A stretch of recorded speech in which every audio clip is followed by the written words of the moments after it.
Are you ready? They think you can tell us what to do. Out to the masters. Break it down! Oh, you didn't know? Your ass better call somebody! Ladies and gentlemen, boys and girls, children of all ages, Everyday Geek proudly brings to you a no-holds-barred podcast. And if you're down with that, then we've got two words for you. Everyday Rants!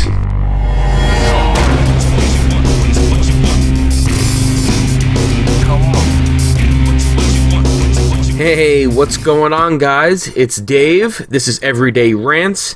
This is podcast number 18. So, first off, I want to apologize. I know I haven't had a podcast out, and I think it's over a week now.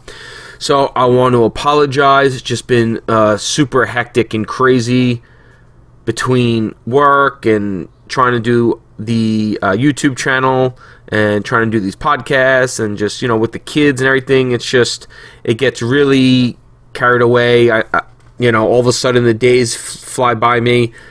Not enough time in the day. There is not enough time in the days. And, I want to try to be more regular with these and get these out more consistent for you guys, but it's just tough. And hopefully you guys understand, where I feel like I'm catching up with my day job and then the hobby of Everyday Geek and this Everyday Rants podcast, where I feel like I could be I'm making great strides. All of a sudden I'm hit with, Lauren's home from school for a week on vacation, which sets me back, or, knock on wood, hopefully they don't get sick anymore, but someone gets sick, and then that just stops me dead in my tracks, so I get sidetracked easily, and then I fall behind very quickly. So, I want to try to be more consistent with this, but again, just like the YouTube channel, just like the podcast is, this is a hobby. I hope you guys are enjoying it. I know I am doing it all, but it is a hobby, unfortunately, for now. Who knows? I would love it one day in the future for these things to be my regular day job and, be able to make a living with this and provide for my family. That would be fantastic, but I'm not counting on it. That's what I have the day job for. That's what most of my time has been going into lately. But, I still do like doing this stuff, but again, it's not the money maker, so, unfortunately, sometimes it takes a little bit of a back burner to everyday life and work and stuff like that. So hopefully you guys understand, but let's get into it. I want to apologize in advance. This may be a long one, so if it is, sit back, enjoy. If you don't have time to sit there on your computer and dilly-dally around on the computer and listen, then, go over to SoundCloud and download us for free. Throw us up on your iPod or your Android and take us in the car and listen to me as you travel. What's better than listening to my beautiful voice as you travel? Anyway, so let's get into it. First off, before I get into a lot of the WWE RAW, WWE Roadblock, which was a pay-per-view that just passed this weekend, I want to get into some of the Major League Baseball stuff, my predictions I've been given. I'm behind on that. But before we get into all that stuff, I'm going to go have a few things I want to talk about. First off, in the world of music, I am a huge classic rock fan. Huge Doors fan, the Beatles, Led Zeppelin, the Rolling Stones, the Who, AC/DC, Clapton, and then, bring it into, I love 80s music. I grew up in the 80s, so 80s is like my niche, and I love everything from, Boy George and George Michael to, Queen and David Bowie and all that stuff, and everything pretty much in between, Human League and the B-52s, but then there's the 90s music that I love, Nirvana, Pearl Jam, Nine Inch Nails, Green Day, Foo Fighters, all that stuff. So I run the gambit of music, and I am a more of an old school rap fan than I am the new stuff. My favorite rapper all time, Eminem. I don't care what anybody says. I don't care if he's white. I don't care if he was black. I don't care if he was Spanish, Asian, or whatever else. he's one of the greatest rappers, I think. But, right there next to him, I was a huge Tupac fan. And growing up on the East Coast, Biggie was always more popular. But I was more of a Tupac fan. I did like Biggie as well, don't get me wrong. But I always thought Tupac was a better rapper than Biggie. That was my own personal opinion. But I grew up listening to Onyx, Back the Fuck Up, and Sticky Fingers with all his great rhymes and everything. I was a huge Onyx fan. Wu-Tang Clan, that first album with Cream and Method Man and all that stuff. So I'm into that stuff. But really, rap nowadays, I could really care less about. If it's not Eminem, I like 50. I like Dre and Snoop also growing up. They were huge. I was big into them. I'm trying to think who else. Naughty by Nature, I used to love. Public Enemy was awesome, especially since they were from Long Island also, from Roosevelt, Long Island, which was the neighboring town to where I grew up in Merrick. So that was always cool. That's also where my radio icon that I listened to, Howard Stern, was from Roosevelt also, and then he ended up in high school, he moved to Rockville Center, which was also another area where I grew up, was next to Limbrook when I moved there. So, a lot of influence there and stuff like that. But I want to talk about music mainly because one of my favorite bands, AC/DC, Brian Johnson, the lead singer for there, was just had to cancel. They just had to cancel a bunch of tours and dates because his hearing is really bad, and they're afraid of him, going deaf, I believe, and losing his hearing. And that's what happens to a lot of these guys. They go out there and they do all these loud concerts constantly. Oh, and they're right there next to the equipment. I mean, I've been to so many rock concerts, and I'm not even that close, and it's loud. You feel it in you, and I can't even imagine being on the stage. And I know a lot of singers and stuff like that, and musicians will wear like ear things, earpieces or whatever, to, I guess, protect their eardrums and stuff. I don't know if Brian Johnson did or did not, but I'm hoping he's okay. I'm hoping nothing goes bad, because he is just, that voice is just so awesome. And and I want to talk about concerts and music and stuff like that I've been to, and my favorite and the worst I've been to.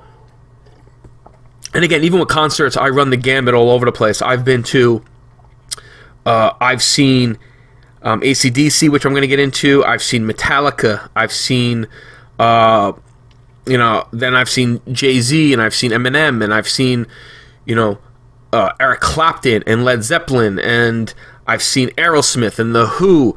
But then, then I've also seen the Monkees and the Beach Boys, and I've also seen Britney Spears and No Doubt. So I'm all over the place. But really, I want to talk about one of the, probably, and I'm not even saying this because, he's in the news and everything, but probably the best concert I have ever seen in my life so far has to be AC/DC. I saw them in, I think it was 2009 or 2010. I don't remember. They were playing at, I think it was MetLife Stadium at the time. It might have been still the Giants Stadium. It was in East Rutherford, New Jersey. And I remember went with my two buddies of mine, and that was one of my all-time favorite concerts. We had pretty decent seats, and they just rocked out, man. There's nothing like seeing a band that just plays their own instruments, writes their own songs, and just goes out there and jams. And it was just an awesome show. Awesome. You had Angus Young and Johnson, and it was just one of the just most entertaining, fun. Every song they did, you knew. As soon as that opening riff started, you were like, oh, there it is, boom, TNT, and Shook Me All Night Long, and Back in Black, and Highway to Hell, and To Those About to Rock. It was just, oh, man, probably my favorite concert of all time. Some other really good ones I've been to, saw the Eagles, they were great. Eminem, I saw with Jay-Z at Yankee Stadium. I think that was 2009 or 10. They did the Home and Home tour where they played at Yankee Stadium, and Eminem opened, Jay-Z closed, because, you know, Jay-Z lives in New York. And then they played in Detroit, I think at Comerica Park, where Jay-Z opened, and then Eminem closed, because that was, you know, Michigan in his home state. And that was a real intense concert. I mean, Eminem was awesome. Loved it. I'm not the biggest Jay-Z fan. It was okay. I thought Eminem was better, but I could be biased because he's, you know, probably my all-time favorite rapper. But holy mackerel. I mean, that concert didn't end until, I think it was like 2, 3 in the morning. I had a huge contact high because the marijuana smoke that was flying around that stadium was so intense. And, you know, I don't do stuff like that. I don't smoke. I don't drink. So that crap hits me so fast. And I remember just, oh man, that was an intense concert. Then, you know, I saw Led Zeppelin in the Garden in the late 90s. I saw Eric Clapton in the late 90s at the Garden as well. Long Beach has an outdoor stadium. It's called the Nikon Theater, right on the water, which is really, really nice. Really, on a nice summer night, you get to smell the ocean. It's just a really great venue. I've seen Aerosmith there a couple times. I saw The Who. I saw No Doubt there. Again in the late 90s. I saw Britney Spears there. I'm not gonna lie. Back when she first came out, I was a huge Britney Spears fan. So I went with at the time an ex-girlfriend of mine at the time and some friends of mine through my job at the time. And I mean, I've seen tons of different concerts. Billy Joel a bunch of times, who's another one of my favorites, and again another Long Island alum. So I just wanted to talk about really just AC being one of the best concerts I've ever seen, and it's a real shame that Brian Johnson is having this problem with his hearing, and I'm hoping him the best, because I mean, if you haven't seen them, and hopefully he can get back out there and do what he loves to do and what he's great at doing again, because he is one of the best. And if he can get back out there and you haven't seen AC/DC and you are a fan, you got to go see AC/DC.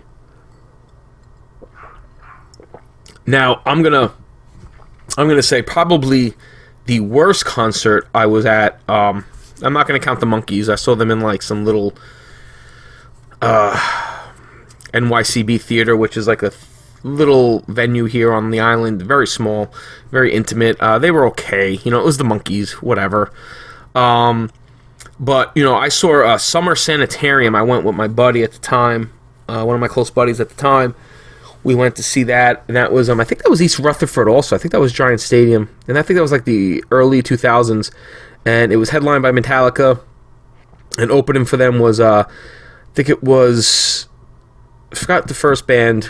We missed them anyway, I think, but it was Linkin Park when they were first breaking out, and then Limp Bizkit, which was whatever. Who cares? And then Metallica. That concert was good and bad. Linkin Park was really good. Metallica was fucking awesome. Limp Bizkit, to be honest with you, my friend and I were waiting online to like get drink, like water and stuff, the whole concert, because the lines were horrendous, and we missed the whole Limp Bizkit set. But really, no one cared. I mean, most of the place wasn't even paying attention to Limp Bizkit. They were kind of like played out and garbage by then. But that was an okay one, just because of the Limp Bizkit thing kind of brought it down. But Metallica was really awesome. But yeah, so I just wanted to talk about Brian Johnson real quick, and you know, let me know if you guys have, you know, what your favorite concerts have been, what your worst concerts have been. If you have seen AC/DC, let me know what you thought, because I mean, when I saw them, and I think, again, like I said, I think it was 2009 or 2010, somewhere around there. I believe it was in East Rutherford, New Jersey. It was one of the best shows I've ever seen. Just one of the best. So, yeah, I'm The Walking Dead, we are all caught up on. And I know the last time I spoke about it, it's been a while. But the last episode was pretty intense. It was focused on... and again, if you haven't seen them yet, skip over this part, because you're going to get some spoilers. I'll try to keep it as spoiler-free as I can, but there might be. So we witnessed them get to the hilltop. All that stuff happened with Gregory. Then we saw Rick and the gang go back to Alexandria, gather the troops, and they go headed in to defeat Negan and the Saviors. So then they go in there and kind of like a video game-esque kind of episode. They go in there, they pretty much annihilate all of those Negan men at that point, but again, they still don't know who Negan is.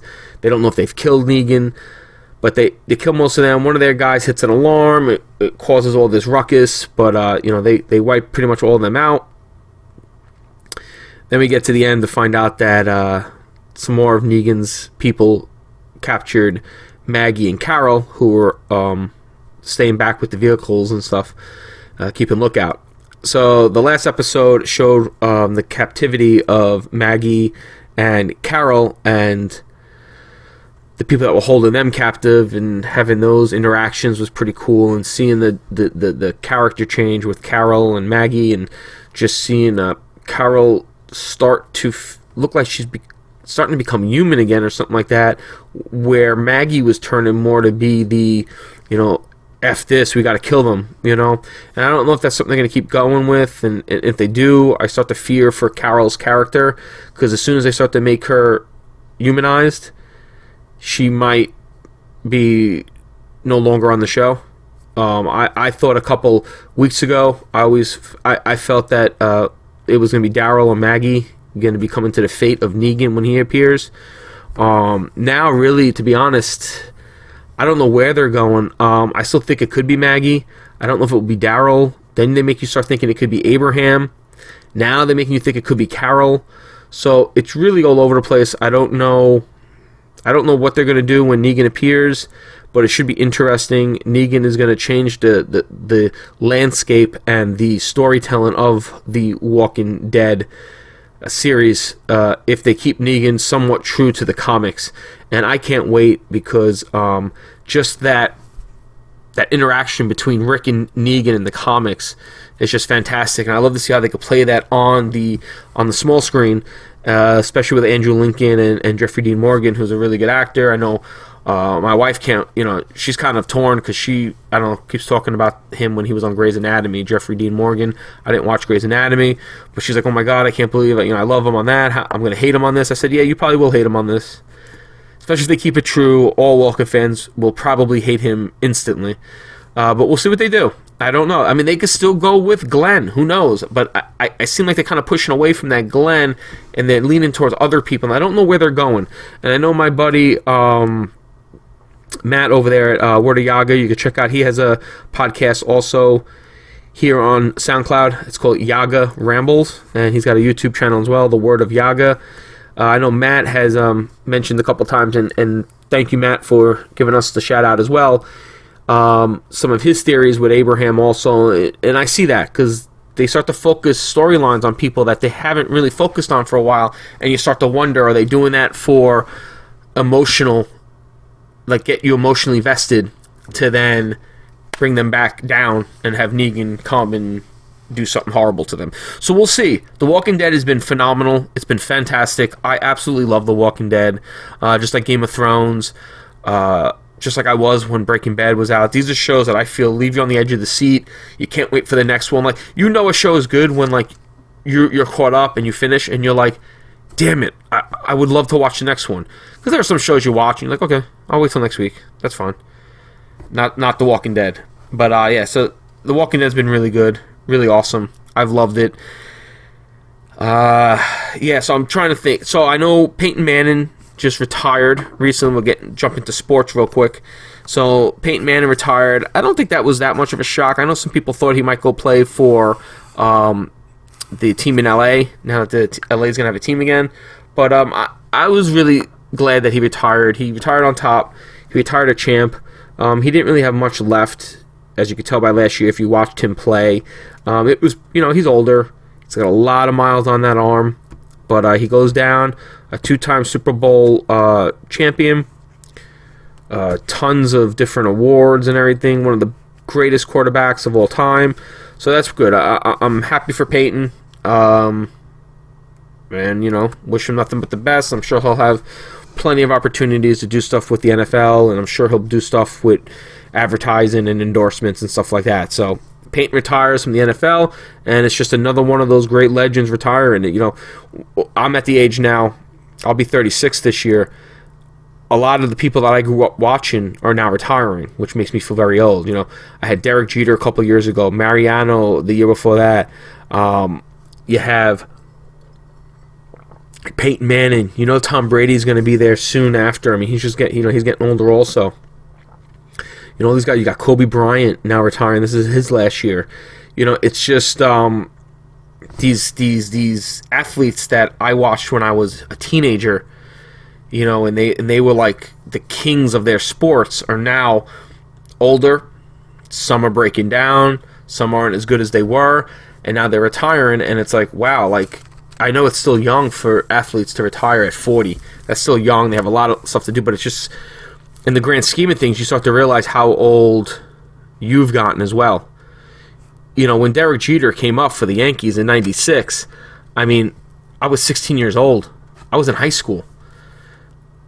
You know, he was like everything, you know, and he retired a couple years ago, and it was like, wow, here I am. I'm in my early 30s, 2 kids, a career, you know, married. Oh, man, it's crazy. It's crazy, but no, that's cool. I'm happy for Peyton. I'm glad he got that second ring. He deserved it. And to be honest, I didn't really want to see Carolina win.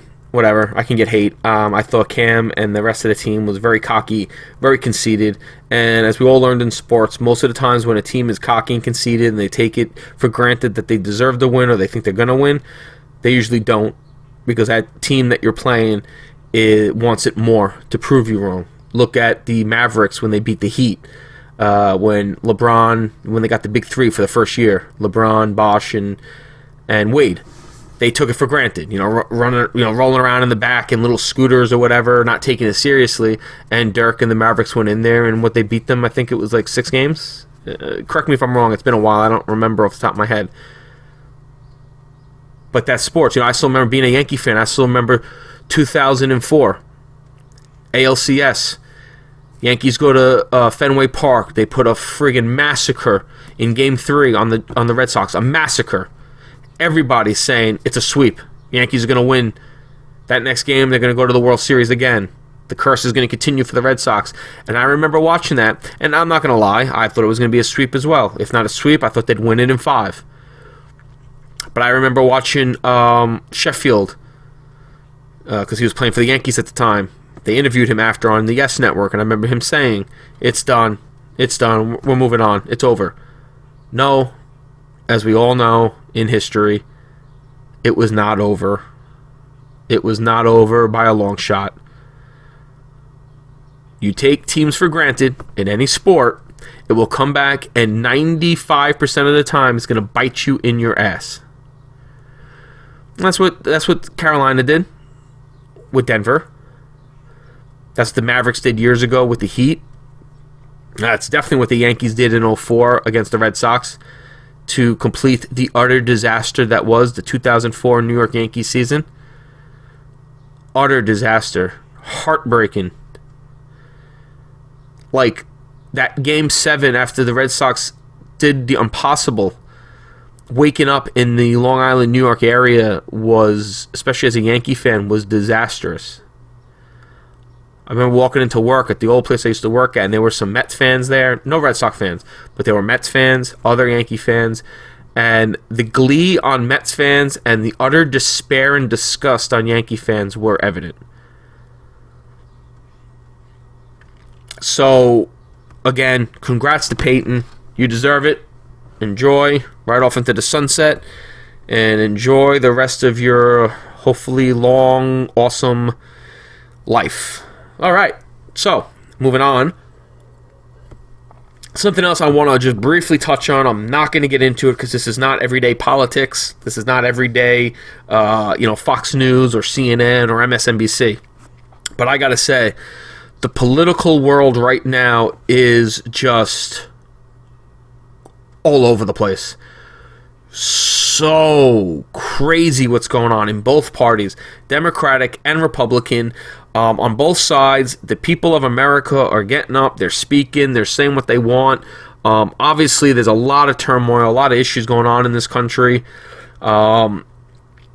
whether you agree with certain stuff, whether you don't, there has to be an agreement that there is an uprising happening. It's interesting and fascinating to watch.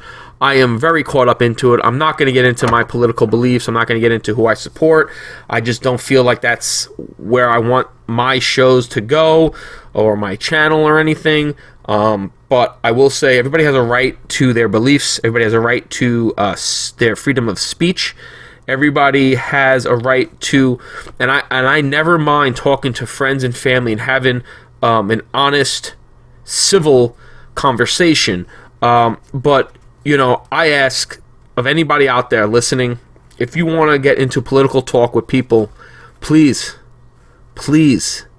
know what you are talking about. If you're going to bash candidates or a candidate, you have to make sure that you have done your research and because I am fully backed. I have watched numerous amounts of interviews. I've watched almost every debate. I've watched every town hall, every rally for every candidate, whether it's Republican or Democratic. I've read all their websites. I know their policies. I know what they want to do. I know what their plans are. I've read some of their books. So this election year, I am fully vested in my candidate and other candidates to be able to counteract, whatever the saying is, to the opposing side, to be able to say, no, not exactly, or yes, you're right. But, sometimes I talk to people and they have no clue. No, they don't even know what their own candidate said. And I just shut them down, and I shut them down quick. And it's over. It's painless for me. Might be a little painful for them, but, if you're going to go to a debate war, you got to have some ammo. Got to have something. If you're just going to sit there and go, I'm rooting for this person. Why? Well, I don't know. Because he said this. Or she said this. Oh, but you do know this, right? Blah, blah, blah, blah, blah. But it's just crazy what's going on. And one thing I'm excited about, though, because of that, Funko Pops. If you watch my channel, if you've heard my shows before, I talk once in a while about Funko Pops. Funko is a company that makes licensed vinyl figures pretty much on anything: cartoons, games, movies, TV, sports, everything. They just came out. They're coming out in June with a political line, Race to the White House line, which is going to have Hillary Clinton, a Bernie Sanders, and a Donald Trump Pops. And then they're going to have two kind of like Garbage Pail Kid takes on a Hillary Clinton one and a Donald Trump one. So I'm excited about that.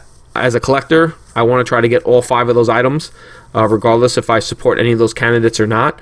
I just think, value-wise, it's awesome for a collection, and hopefully, something like that in years to come could be worth something, because that's really what I do. I love collecting Pops, but it's really also a thing to pass on to my kids, and hopefully one day, maybe they'll look at it, and maybe I'll have a few that could be worth something they can do something with if they want, or hold on to it for their kids.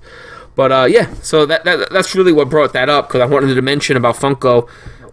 You think they can't you think when they just ran out of licenses they're doing the Race to the White House. So that's pretty interesting. I mean, at least I thought it was interesting. So let's get into, I want to get into WWE RAW. Now, I know I'm 2 weeks behind in RAW, so I want to real quick, we're going to recap March 7th, which was last week's RAW, and then this past Monday night, the 14th, I want to go through that RAW. And then I'm also going to talk about WWE Roadblock, which was a kind of like a pay-per-view that they kind of did on the WWE Network. To me, it felt like it was more of a glorified house show, but we'll get into that. So first, let's go back, rewind a week. March 7th, we're going to a quick little recap of the March 7th not pay-per-view, Monday Night Raw. All right, so the show opens up. Shane and Vince had their little interaction, open up the show with a interview thing like always. It is what it is. So they come out. The one thing taken from Shane and Vince going at it with each other that I found fascinating was the huge CM Punk chant that happened in the audience. It was very loud. It was very audible. You could hear it. And I love it. I love when the CM Punk chant. I know some people go, oh, get over it. He's not coming back. I get it. Never say never in wrestling, first off. There's a lot of people that have come to the WWE or vice versa to other places that you never thought was going to happen. Never say never in the world of sports entertainment. And when it comes to WWE and what Vince McMahon knows the people want. Never say never. It doesn't look that promising, but never say never. You never know what happens. You know, CM Punk can go out there for his first UFC fight and get knocked on his fucking ass. He can get punched once and just knocked out completely and realize that that's not for him. Guess what? If he wants to continue doing something, he might want to continue wrestling. I'm sure WWE will be his first call. And I'm sure Vince will take that phone call. So, never say never. But then we get into a Kevin Owens-Neville match. Now, this match was awesome. Just awesome. These two work so great. And Owens has proven, even for a bigger dude, no matter who you put him with, he could wrestle anybody, any day, anytime, any style. He is fantastic. Neville also, the high flying, the quick moving. Neville is great. Very athletic. It was a great match. One awesome spot was Neville hit an awesome shooting star press right to the outside of the ring, which looked fantastic. But, I mean, wow. The guy's crazy. Basically, the match ended. Owens won. He was pulling the tights, so, you know, he cheated. Whatever. He's the heel. He can do that. It was a great match, though. Sami Zayn came out. You know, him and Owens had a little interaction. At that time, I was thinking, could they be setting up a triple threat for the title? You know, can they be setting up a Zayn, Owens, Neville kind of match? Maybe throw in a stipulation, maybe a ladder or something like that. But now I'm hearing that Neville is injured. I don't know if that's accurate, but I heard that he broke his ankle or something like that. So, I mean, that's just another disastrous injury on top of injury on top of injury on top of injury in the WWE, which is just crazy. Because, I mean, that sucks, because Neville would have been a great addition to that, but I don't know. We'll see what they're going to do with that moving forward. Then, again, this is still for the March 7th WWE Monday Night Raw. I know I'm a week behind. We had Ambrose and Triple H came out. Again, I don't understand. Where is Reigns? I don't know what they're doing. And this will lead up into this past week's Monday Night Raw, and I'll get into that. But let's rewind and just imagine that we're just talking about last week's. I don't know where Reigns is. I don't know what he's doing. I don't know why they have him written off this much. He did not have to have facial reconstruction. That was all BS. That was all storyline. So I don't know what they're doing. I don't know how they want to build him. He'll continue to be booed and not respected and not liked because of the way they're booking Roman Reigns. He's been obsolete. I don't know where he is. Ambrose is at an all-time high. The crowds are going crazy for Ambrose. And I still fear to this day that WrestleMania comes, and if Reigns and Triple H still fight, either if Triple H, if Reigns wins the title at WrestleMania, I still think he will be booed at WrestleMania. And if Triple H won, I think he would be cheered as the babyface, which is a complete role reversal of what they want right now. So, yeah, we have Triple H and Dean are going back and forth because they're going to be fighting for the title at the WWE Roadblock, which is coming up that following weekend, this past weekend, Saturday night on the WWE Network.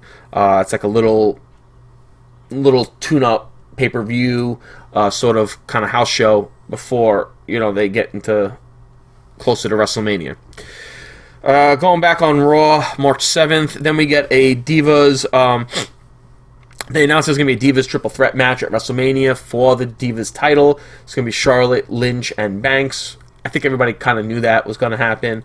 Curious to see where they go with that. I'm hoping they put the belt on Banks, but we'll get into that with a WrestleMania preview coming out in a couple weeks, I'm sure.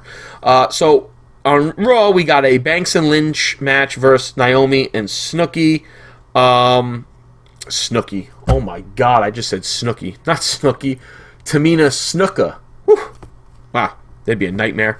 But anyway, so Charlotte jumped to Banks in it. Banks and Lynch won, but Charlotte threw herself in there. It was really just a kind of a boring match. It is what it is. It's to set up that triple threat. Naomi and Tamina are just there, just to be there. So, you know, that is what it is. Then we had the New Day. New Day came out. They cut in their promo. Then Y2 AJ came out, which was Jericho and AJ Styles. They come out. They have a match for the WWE titles. Great match. Again, everybody worked well. Styles looked precise and great.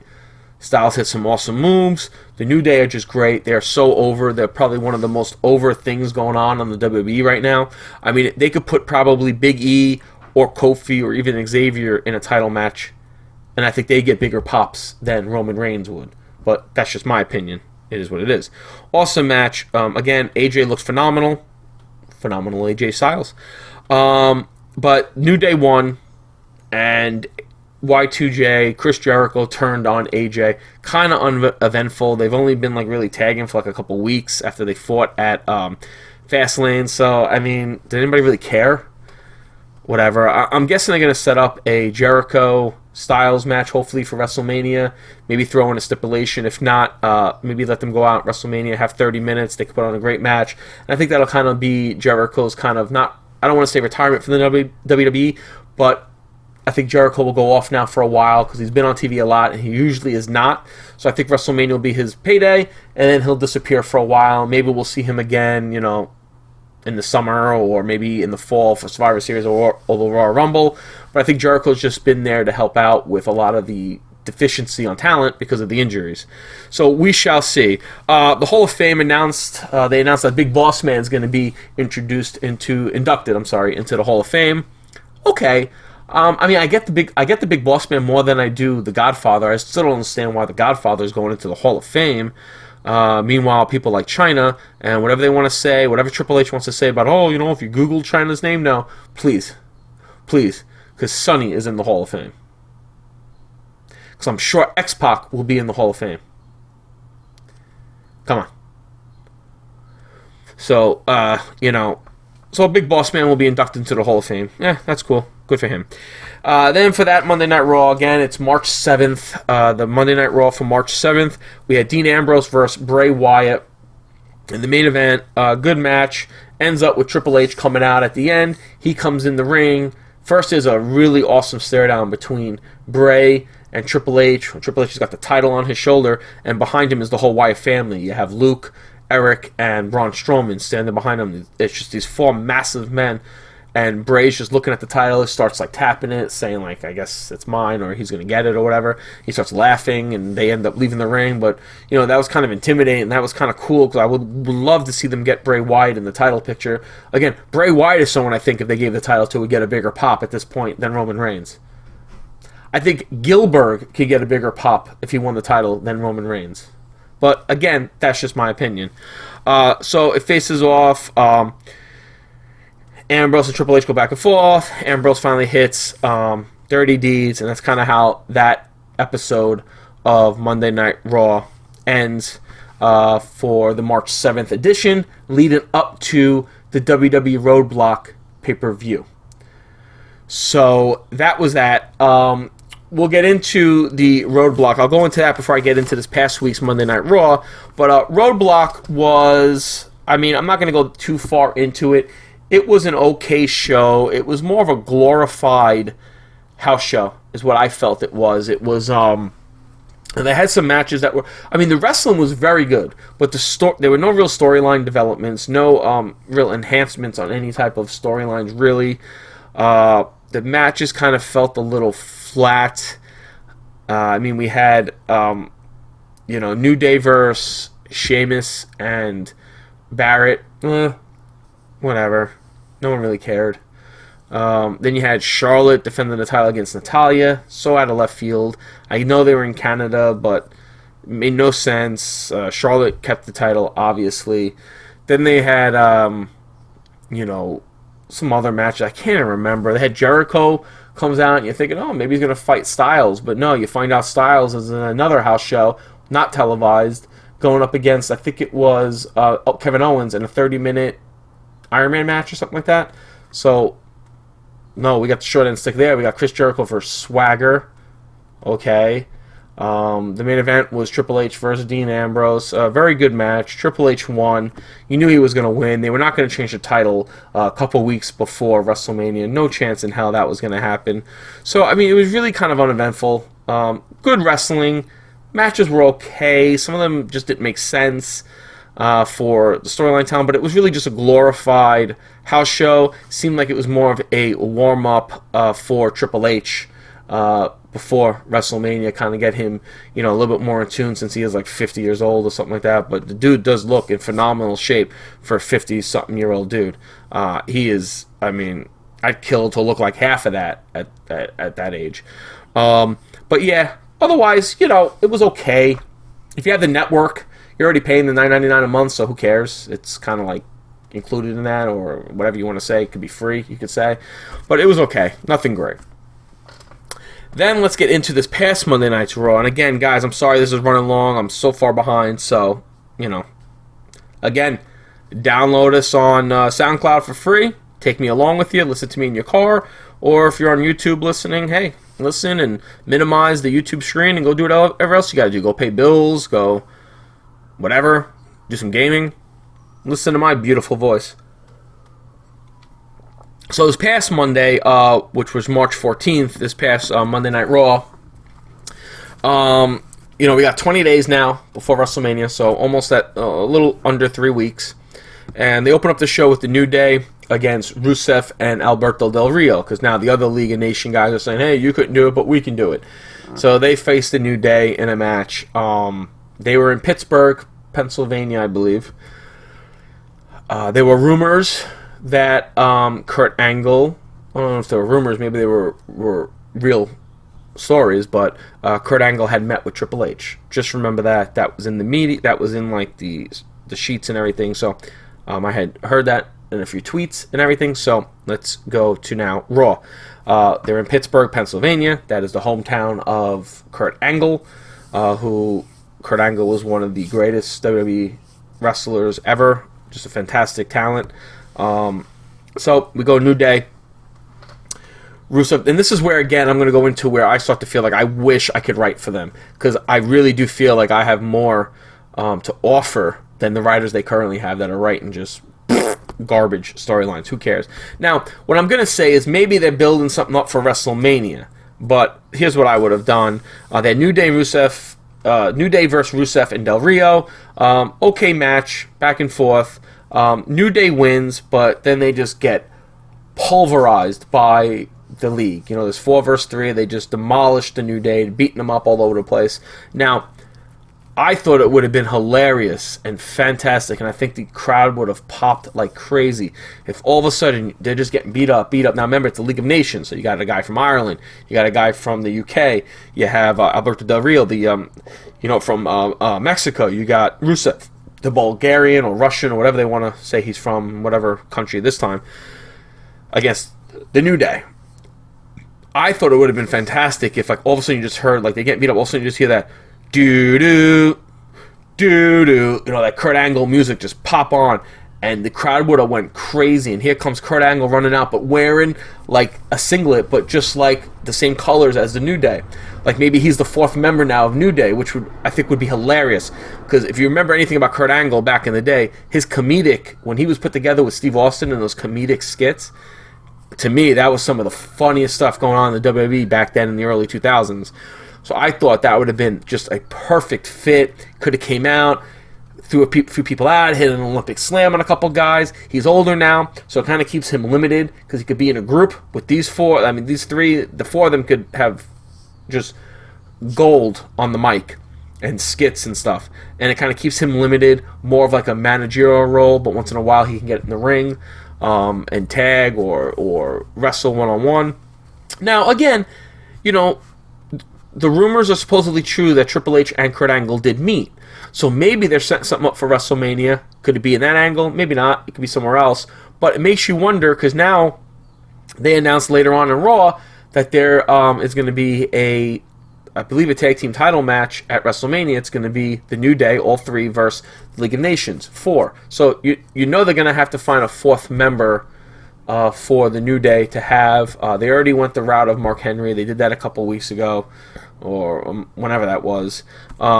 So I don't know. I think that would have been cool. I think that would have been fantastic. Great writing. It would have put Angle right in with the most over group in the WWE. He would have fit in perfectly. It would have been a funny dynamic to see, like, these 3 dudes come out with Kurt Angle, and he's wearing their outfit also. He's got the little unicorn hat, thing on. I thought it would have been fantastic. But again, I don't write for the WWE. unfortunately. Then we get into another interview segment. It seemed like it was interview segment galore. Brock and Dean, they go back and forth, whatever. I don't know. They're setting up, they had the Brock and Dean match going on at WrestleMania. I don't know what they're going to do. It is what it is. Triple H then comes out. He starts rambling on about something about the people that have, the haves and have-nots. Again, he married the boss's daughter, so I guess you could talk a lot of stuff when you marry into the business, and that's really why you have a lot of say and everything and power, so I don't know. But anyway, so then Dolph Ziggler out of nowhere comes out and starts, I don't know, it just seemed very, like, Dolph Ziggler? Like, where's he been? Now he comes out and he gets a match. They announce he's going to wrestle Triple H in the main event of Raw. I don't know. Okay. Great. Ziggler comes out. Great worker, but he's been forgotten about because they buried him so much. But we go on from that, and we get Sami Zayn versus The Miz. Owens is out there at the announce table with the title and everything. So they got Miz and Zayn fighting. Zayn looks really good. Miz is a good worker also. And they go with, Owens kind of distracts The Miz leading up to a Zayn win, which, I don't know. I don't know if they're setting something up with The Miz now for WrestleMania. I hope not. I hope they leave it Zayn and Owens, and hopefully the injury to Neville, if he is really injured, isn't serious. But if he broke something, I mean, he's gone for a while. So we'll have to see. But maybe they could throw somebody else in that could be a little bit more lively to it, or maybe an NXT guy bring up. But we'll see what they do. They still got about 2.5 weeks to figure out what they're doing. Then we got a match, Brie, Bella, and Alicia Fox versus Naomi and Tamina Snuka. Again, Tamina and Naomi won. I didn't really care about this match. Lana came out. Lana's got some beef going on with Brie Bella. I don't care. There are rumors that Brie is done after WrestleMania. She might be retiring because she wants to, go have a family with Daniel Bryan. And we all know Daniel had to retire. So, I don't know. Are they getting ready to part ways with Brie? Is she ready to move on after WrestleMania? Maybe. Looks like they're going to be setting up something with the Divas. So, we'll see what they do with that. Then we got the Triple H versus Ziggler match. It was a good match. Ziggler is a great worker. Ziggler, though, at the height of his popularity was not this past Survivor Series, the Survivor Series before that, when he was the sole survivor and he saved the WWE and he got rid of the Authority, And then since then, they've buried him completely. So, you really had no hope of him winning, and he didn't. Triple H won. Ziggler looked good. Ziggler does what he does, but Triple H won. Triple H is going into WrestleMania, and he probably will win the title there. He probably will beat Reigns, which I don't mind because I don't like Reigns. Then Reigns came out, and him and Triple H had a battle. Finally Reigns came back, and they had a battle, and he just looked very uncomfortable.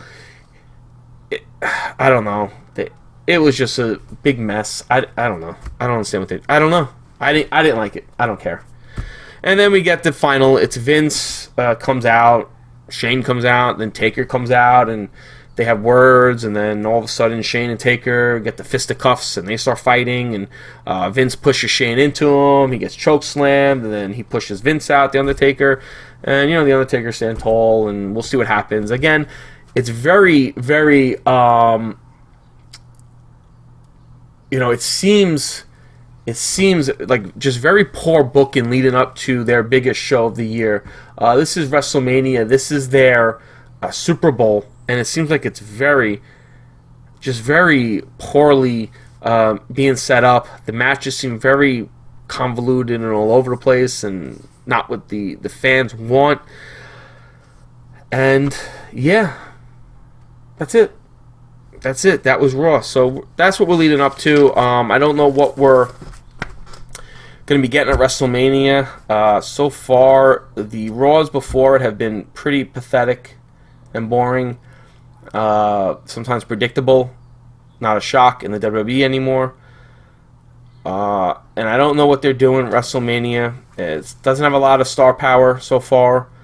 They still got 2.5 weeks to really make some big announcements or big decisions.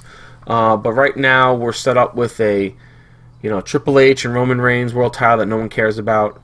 Brock Lesnar versus Dean, which people do care about, but you don't know which way to lean. towards Brock or Dean. I don't know. Just made a little rhyme. You got the tag team titles again. No one cares about the League of Nations, so, it is what it is. Then you got the title match, the women's title match. That should be really cool. Those three should work really well together. And we'll see. We'll see what WrestleMania does. But we got a couple more weeks to go. We'll get into more of these things as it moves further. So let's get into a little baseball real quick. Again, I'm going to try to keep this quick and short. First, let's get into my Major League Baseball predictions for the National League East now. We'll get into the East. And the teams there, obviously, as you know, the New York Mets, the Washington Nationals, the Philadelphia Phillies, the Atlanta Braves, and the Miami Marlins. We're going to go real quick. I'm going to give you my 5-1. Fifth place, I think, for the 2016 season, for the East of the National League, I think the fifth team is going to be the Philadelphia Phillies. They haven't done much. They had a horrible season last year. They're not getting any better. I have some notes down, so let me see here. They really don't have anything going on. They have a couple prospects that they're going to be calling up, but I really just don't see the Phillies being in any type of contention. I think they'll probably most definitely be way buried by 4th of July, maybe even mid-June. The Phillies have no shot at anything. Fourth place in the division, I'm thinking Atlanta. I'm going Atlanta Braves. Granted, I think Freeman and Vizcaíno will have great seasons, but the Braves, again, they're rebuilding towards something. They got that new stadium coming, so I think they're going to come in fourth, way ahead of the Phillies. The Phillies are going to be dead last. I think the Braves will come in fourth. They don't have all the pieces yet, but they're building towards something with that new stadium coming. The third place team, I think, is going to be the Miami Marlins. Now, I know they're kind of all over the place also, but they do have the new manager in, I'm pretty sure it's Don Mattingly. I remember it being Mattingly. I don't know why I'm drawing a blank. But Mattingly's the manager. I think he'll do a good job. I just hope the ownership allows him to do his job. I think Giancarlo Stanton will have a great year if he stays healthy. Great year.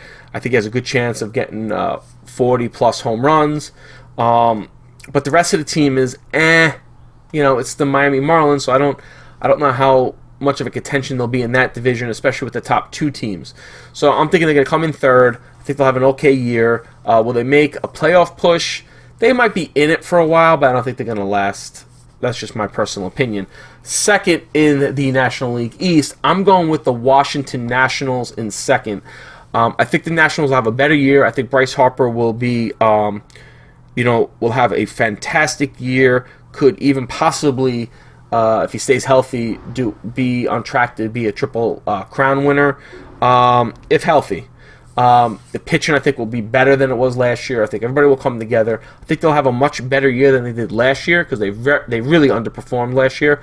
But now they have a freight train in front of them called the New York Mets, who just came off of a World Series that they lost to the Royals. They have the Mets have the best pitching. Do I want to say the National League probably the best pitching in baseball in general? I'm trying to think of the American League real quick. I'm going to go with they might have the best pitching in baseball, period. They got Harvey, DeGrom, Syndergaard, Matz. They got Wheeler coming back. You got Bartolo Colon, even though he's older, he's at that fifth starter. He's got the veteran leadership for the young guys, and they love him in the clubhouse. The hitting, they got Cespedes back, so that'll be huge. I wonder what that loss of Daniel Murphy will be. On the defense side, it might not be that big of a loss, but there's nobody that could say that offensively Daniel Murphy did put up some really good numbers for the New York Mets. So that might hurt them a little bit. They got to hope Duda could be Duda. They hope that behind the plate, oh my God, what's the catcher's name? I'm drawing a blank of the catcher for the Mets. I can't remember his name now. But anyway, they have to hope that he could figure out how to throw out people at second base. And he's got to pick it up a notch. Granderson's got to be Granderson. Wright needs to be, I know he's got some health issues, but he's got to be healthy and be able to do what he does. Their bullpen is okay. Not great, okay. But I really do think in the National League East, the Mets are the team to beat. And I really do see a possible repeat of a National League Championship Series between the Cubs and the Mets. But if the Cubs could get that, have that experience from last year, I think the Cubs could put a little better of a match against the Mets this year than they did last year, since they were swept. But my National League East is going to go Mets, Washington, and I think Washington will be in the playoff hunt, maybe one of those wild cards for sure. But I think the Mets will take the division for sure, especially with that lineup. Now, granted, this, of course, all my predictions are if no one gets injured and everything plays out the way it should play out. If Harvey and or Syndergaard and or Matz or two of those or one of those guys go down, it's a whole different playing field. Same thing with, if Bryce Harper goes down for the Nationals, whole different playing field. But right now, as everything was status quo and everything was how it's written on paper, I think the Mets are going to run away with the National League East. Not that far away, but pretty decent by the summertime, where they could sit back and be comfortable, just hope that they don't blow leads like they did back in the 2000s, against the Florida Marlins at the time. So that's my National League East predictions. Let's get into my American League West predictions. Again, if you're not familiar with the teams there, you got the Houston Astros, the Seattle Mariners, the Los Angeles Angels, the Texas Rangers, and the Oakland A's. We'll start again from the bottom up, and I'm going fifth. I'm going Oakland A's.